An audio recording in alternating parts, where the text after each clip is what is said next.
Hi again. Okay, so in last weekend's video, I was talking about poverty. Is poverty a lie in the UK? And I got quite a bit of hate mail, we can call it, quite a few comments saying that poverty is real, you don't know what you're talking about, you don't understand because you're not in this situation. And what I said in that video was I gave an example of window cleaning, and I said that anybody can pretty much do this as long as you're fit and you know, if you don't have a disability or something, anybody can go out and get work as a window cleaner. So I proved that you can make £10 in 5 minutes as a window cleaner with very little startup costs. That was yesterday's video. Today I'm going to explain how to get the work. So if you are somebody that watched that video last weekend, and when you watched it you were thinking, yeah, why don't I give this a go, why don't I try? So this video is basically for you guys, the ones that are willing to try, the less than 1% of the people that are willing to give it a go. So first of all, even before you spend that little bit of money on getting some window cleaning equipment, even before you do that, you could go out and do what I'm about to explain.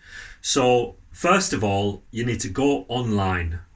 So when you're online, you'll be able to find all of the new housing estates that are getting built. The reason that you have to go to a new housing estate instead of an established one is because established housing estates probably already have a window cleaner. Whereas if you go to a brand new housing estate, which are getting built all of the time in the UK because there's a housing shortage, you will be able to find people that are moving into a brand new home. There is no window cleaner, so all you've got to do is be the first person to knock on the door. So go online, find out where these new housing estates are getting built. The next thing that you need to do is make yourself look presentable, because you're going to go and knock at the person's house. You don't really want to be going there in your scruffs. Make yourself look presentable. It doesn't have to be like super smart, just like a smart casual, maybe a polo shirt and a nice pair of jeans or something. It doesn't have to be like extravagant or anything. So go to the house in your presentable gear. And the next thing that's important is bring with you a good vibe. So the reason that people are going to choose you to be their window cleaner is because you have a positive, good vibe. Now that may sound difficult if you're not feeling very positive because of your financial situation, but just do your best to go out there, look at it as a source of like almost like an adventure. You're starting this new project, it's exciting. Try and get into that mindset and bring that vibe with you to the door, because the people are going to buy into you as a person. They're going to choose you to be the window cleaner because they like you. They trust you. You come across well. You seem trustworthy because remember, you're going to be going into their garden and stuff when they're not at home, when they're at work. So they want to feel that they like you, basically.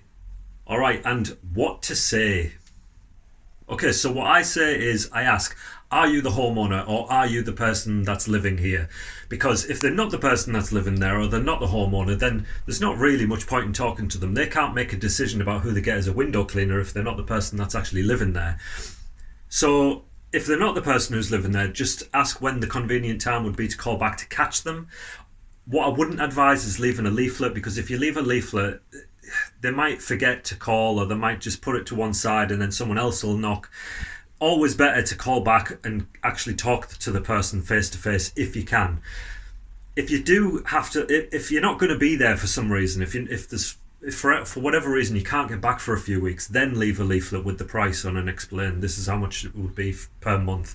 I don't think you should clean windows more than once a month, by the way. I know some window cleaners do it fortnightly. I don't think that's necessary. So if they are the homeowner, you basically just say, I'm the local window cleaner, do you have a window cleaner? That's it. You just ask them if they've got a window cleaner. If they say no, then say, okay, would you like one? Now, by asking that question, you can kind of gauge whether they're interested to have a window cleaner, whether they haven't really thought about it.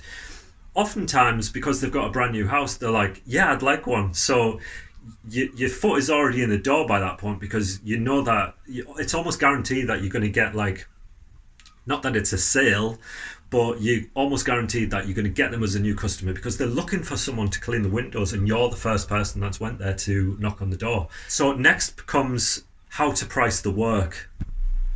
Now, this part can be a bit tricky for some people because it's hard to know, especially if you've never done window cleaning.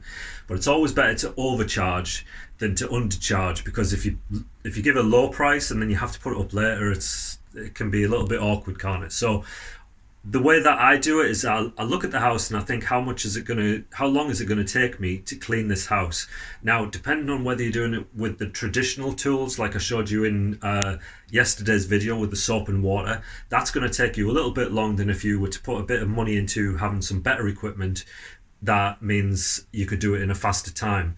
So if you're using traditional soap and water, I would if you're starting out, I would probably just base it on around £60 an hour, so £1 a minute.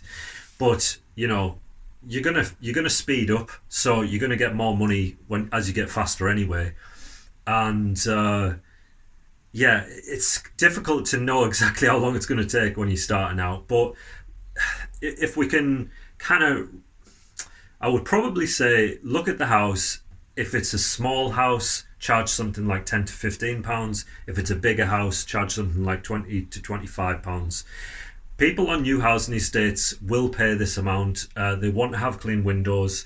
They're usually quite affluent because new builds are not cheap, and so they want to live in a nice area. Then all you need to do is arrange payment. So you're basically going to just ask the person, would they prefer to pay cash or would they prefer to do bank transfer? Personally, I think bank transfer is always easier, because then you don't have to go back calling for the money if they're not home. They just send it straight to you. It's very convenient. Back in the old days, it was a real pain to have to go back to the house and collect money. Don't have to do that anymore. But, if you're starting out, you might prefer cash and then maybe switch later. Most people prefer bank transfer, but if they're home a lot, if they're going to be at home most of the time, then cash can be a better way to do it, because they'll be there and they have the cash ready. And some people actually prefer cash, but they're a minority. So there you go. I hope I've covered everything here. If there's something that I didn't cover, then drop a comment and I'll answer it for you. I'd really like to inspire some people to be able to do this, especially people that feel that they're struggling financially. Anybody can do window cleaning, as I've said before. It's not hard. All it takes is a bit of determination. I think a lot of people have this kind of like a pride issue when it comes to window cleaning. They look at it like, oh, it's beneath them, or it's a job for like lower class people or something. Like, let people think what they want. At the end of the day, window cleaning is really good money, and I'd love to hear some success stories of somebody that's going to follow this advice, see it through, and actually make a success of it. Because, like I said, anybody can do it really. As long as you don't have some kind of disability and you're in fit, good health, you can do this. I believe in you. All right, see you next time. Ciao.